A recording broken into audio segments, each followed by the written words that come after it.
आज एक ऐसी कहानी है, सुनोगे तो दिमाग हिल जाएगा।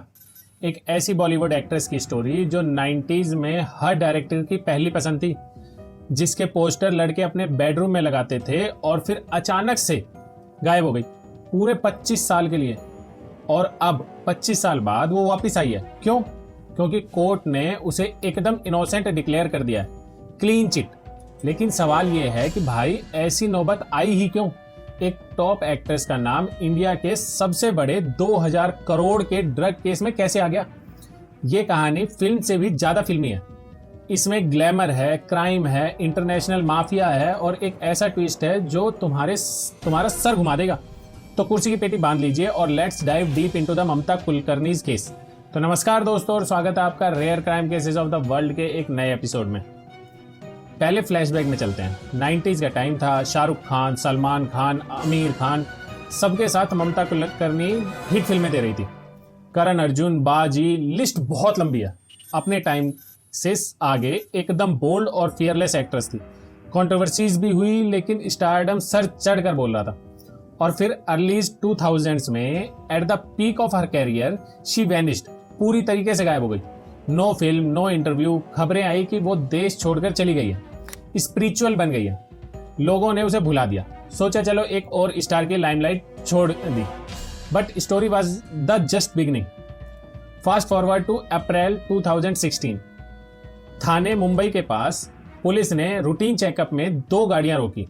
अंदर से निकला 2 से 3 किलो एफिडाइरिन पाउडर। छोटी मोटी रिकवरी लग रही थी, राइट? रॉन्ग। ये तो बस एक धागा था। जब पुलिस ने धागे को खींचा तो पूरा का पूरा 2000 करोड़ का स्वेटर खुल गया। पता चला कि माल आ रहा है सोलापुर की एक pharma company avian life science से। और जब वहां रेड पड़ी तो भाई साहब पुलिस के तो होश उड़ गए। 18.5 टन यानी लगभग 18,500 किलो। इंटरनेशनल मार्केट में कीमत 2000 करोड़ के अराउंड। प्लान ये था कि ये केमिकल इंडिया से केन्या जाएगा, वहां इससे बनेगा मैथ यानी कि क्रिस्टल मैथ, और फिर यूरोप और अमेरिका के मार्केट में सप्लाई होगा। क्रिस्टल मैथ एक टाइप का ड्रग्स होता है जो लोग क्या नाम है नशे में जाने के लिए यूज करते हैं। एकदम सॉलिड इंटरनेशनल सेटअप लग रहा था। इस पूरे सेटअप का किंग पिन मतलब कि जो मास्टरमाइंड वो था विक्की गोस्वामी, एक इंटरनेशनल ड्रग लॉर्ड।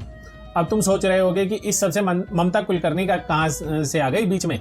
कनेक्शन था विक्की गोस्वामी। विक्की और ममता काफी टाइम से साथ थे और पुलिस ने दावा किया कि ममता सिर्फ उसकी पार्टनर नहीं बल्कि क्राइम में बराबर की हिस्सेदार भी थी। पुलिस का सबसे बड़ा एलिगेशन था कि ममता कुलकर्णी ने 8 जनवरी 2016 को केन्या के मोम्बासा शहर में एक होटल में ड्रग सिंडिकेट की मीटिंग अटेंड की थी।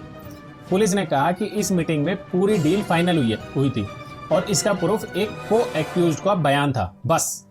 ममता कुलकर्णी ने केन्या से ही इंटरव्यू दिए।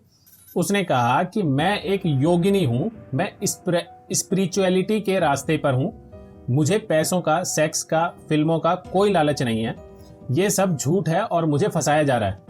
पुलिस ने यह भी कहा कि ममता को एवियन लाइफ साइंस का डायरेक्टर बनाने का प्लान था। उसके नाम पर शेयर ट्रांसफर होने वाले थे, लेकिन इसका भी कोई पेपर प्रूफ मिला ही नहीं। पूरा केस सिर्फ एक चीज पर टिका हुआ था, विक्की गोस्वामी के एसोसिएशन और एक गवाह के बयान के ऊपर, जो बाद में अपने बयान से भी पलट गया।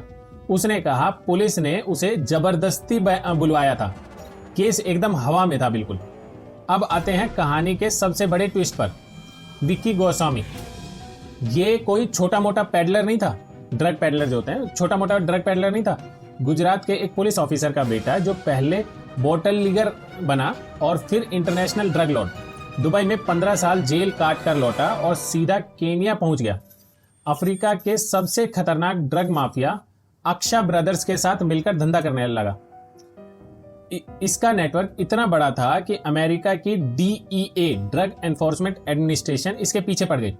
DEA के एक स्टिंग ऑपरेशन किया और 2014 में विक्की गोस्वामी और अक्षा ब्रदर्स को केन्या में अरेस्ट कर लिया गया। 2017 में केन्या ने इन सबको अमेरिका में एक्स्ट्राडिक्ट कर दिया, मतलब कि भेज दिया। ठीक है, अब यहाँ गेम देखो। इधर इंडिया में की थाने पुलिस विक्की गोस्वामी को 2000 करोड़ के केस का मास्टरमाइंड बता रही थी। उसके नाम पे जो नॉन बेलेबल वारंट निकाल रही थी और उधर अमेरिका में क्या होता है, अमेरिका विक्की गोस्वामी को जेल में डालने के बजाय उसे सरकारी गवाह बना लेता है डील करके। तुम अपने पार्टनर्स जो अक्षय ब्रदर्स हैं उसके सारे राज खोलो और हम तुम्हारी सजा कम करवा देंगे। और विक्की ने सब कुछ उगल दिया। उसके बयान पर अक्षय ब्रदर्स को 25-25 साल की सजा हुई।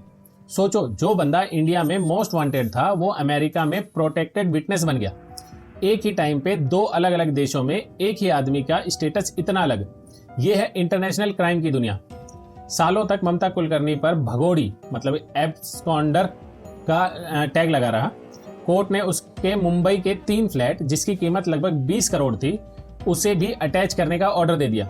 लेकिन ममता ने हार नहीं मानी। उसने 2018 में बॉम्बे हाई कोर्ट में केस फाइल किया कि मेरे खिलाफ कोई सबूत है ही नहीं, इस केस को रद्द करना चाहिए। और 8 साल बाद 2024 में फैसला आया। बॉम्बे हाई कोर्ट ने न सिर्फ ममता को बरी किया बल्कि थाने पुलिस की इन्वेस्टिगेशन की धज्जियां उड़ा दी। कोर्ट ने अपने ऑर्डर में साफ साफ लिखा कि ये केस मैनिफेस्टली फ्रीवियलस और वेक्साटिशियस है। आसान भाषा में ये केस सरासर बकवास और परेशान करने के लिए बनाया गया है। कोर्ट ने कहा सिर्फ किसी की मीटिंग में मौजूद होने से कोई गुनहगार नहीं हो जाता। इस केस को आगे चलाना कोर्ट के प्रोसेस का मजाक उड़ाना होगा। बूम, एक ही झटके में सारे एलिगेशन, प्रोक्लेम्ड ऑफेंडर का टैग, प्रॉपर्टी अटैचमेंट सब कुछ खत्म हो गया। Mamta Kulkarni was a free women. और इस जीत के बाद ममता कुलकर्णी ने 25 साल बाद इंडिया में कदम रखा। आते ही कहा कि मैं अब पूरी तरीके से स्पिरिचुअल लाइफ में हूं।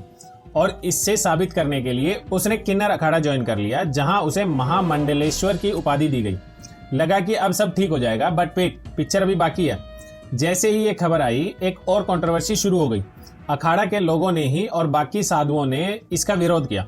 उनका कहना था कि जिसका नाम अंडरवर्ल्ड से जुड़ा हो उसे इतनी बड़ी स्पिरिचुअल पोस्ट कैसे दी जा सकती है।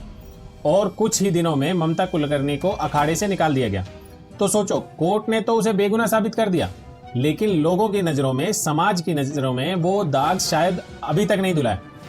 ये कहानी हमें क्या सिखलाती है कि सिर्फ किसी के साथ रिलेशनशिप में होने से आप क्रिमिनल नहीं बन जाते। एविडेंस, सबूत कोर्ट में वो मायने रखता है। ममता कुलकर्णी की लाइफ एक रोलर कोस्टर की राइड की तरह है। स्टारडम, गुमनामी, संगीन आरोप और फिर लीगल विक्ट्री। आपको क्या लगता है, was she a victim of controversy या there was a more to the story? अपने थॉट्स नीचे कमेंट्स में जरूर बताएं। ऐसी ही एक फिल्म स्टार जिसने अमिताभ बच्चन और आमिर खान के साथ काम किया है, जो अपने ही बेडरूम में डेड पाई गई, उसकी अगर फुल स्टोरी जाननी है तो मेरे राइट कॉर्नर में आपको वीडियो दिख रही होगी, क्लिक करें और देखें। धन्यवाद।